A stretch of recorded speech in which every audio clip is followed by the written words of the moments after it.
काय मग कसे वाटले हे मोदक, कशाचे आहेत? तर चला आपण बनवून घेऊया.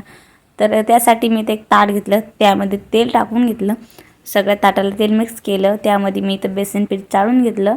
तुम्ही तूप पण लावू शकतात, पण मी इथं तेल लावलं. तर आपल्याला जेवढं बेसन पाहिजे तेवढं घ्यायचं.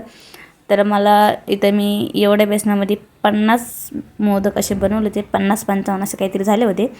तर इथं मी पाणी टाकून मी मिक्स केलं. जसं आपण भजीसाठी पीठ तयार करतो ना, तसंच करायचं. दररोज मी इथं पुऱ्यासाठी आपण पोळ्यासारखं पीठ करतो ना, तसं करते, पण ह्यावेळेस मी भजीसारखं केलं.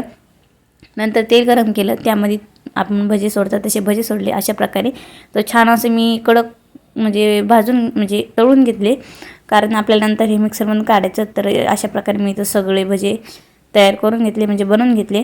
आता मी मिक्सर घेते आणि मिक्सरमध्ये बारीक तुकडे करते आणि नंतर मग बारीकमध्ये आपल्याला खूप बारीक असं मिश्रण तयार करायचं. जसं आपण शेंगदाण्याचं कूट बनवतो ना, तशाच प्रकारे बनवायचं, त्याहीपेक्षा बारीक बनवायचं.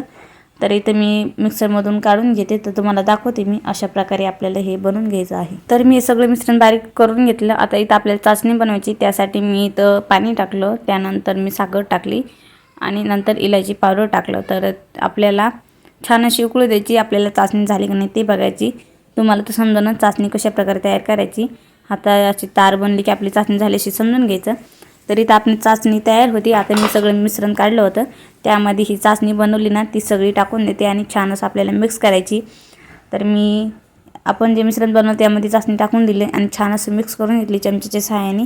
तर बघू शकता तुम्ही, अशा प्रकारे मी सगळं मिक्स केलं आणि आपल्याला हे 5 किंवा 10 मिनटं सगळं झाकून ठेवायचं, कारण आपण बनवलेलं मिश्रण आहे ना, ते छान असं टम फुगतं.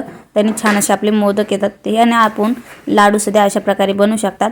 माझ्या हे काकूनी लाडू बनवले होते, पण त्याचाच प्रयोग बनवून मी हा मोदक बनवला.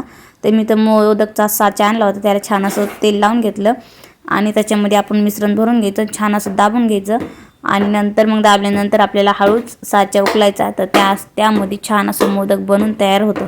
आणि आता काय आपल्याला जास्त ताण नाही होणार, आपल्याला फक्त मिश्रण बनवायचं आणि या साच्याने आपली खूप मदत होती. तर त्यानुसार इथं मी मोदक सगळे बनवून घेतले साच्याच्या मदतीने. तर खरंच खूप छान झाले होते, टेस्ट पण सगळ्याला मोदक आवडले होते. तर हे माझे 50-55 मोदक झाले होते. अंदाजेच मिश्रण बनवलं होतं, वाटलं मला पुरतं का नाही, पण खरंच पुरले. कारण आज आरती पण मी लवकर केली होती, त्यामुळे सगळ्यांना मी मोदक दिले. तर सगळ्यांना खूप आवडले, सगळ्यांनी खूप मोदकाची तारीफ केली आणि मी सगळ्यांना घरी पण प्रसाद दिला होता. खूप जणांना आवडला होता, त्यामुळे मी सगळ्यांनी डबल दिले होते. तर बघू शकतात, अशा प्रकारे इथं माझे सगळे मोदक बनवून तयार झाले होते. माझी देविका तर नादच लावत होती की मम्मी मला अगोदर दी. म्हणलं थांब जरासा, गणपती बाप्पाला निवेद होती. पण तिला पण खरंच खूप आनंद होऊ लागला की बस मम्मी काय बनवती, एवढं छान. खरंच खूप छान वाटत होतं. तर चला आता फायनल मी तुम्हाला दाखवते. त्याआधी प्लीज माझ्या चॅनलला सबस्क्राईब केलं नसेल तर सबस्क्राईब लवकर करा आणि व्हिडिओला पण लाईक करा. तर चला आता बघू शकता तुम्ही माझे पूर्ण मोदक.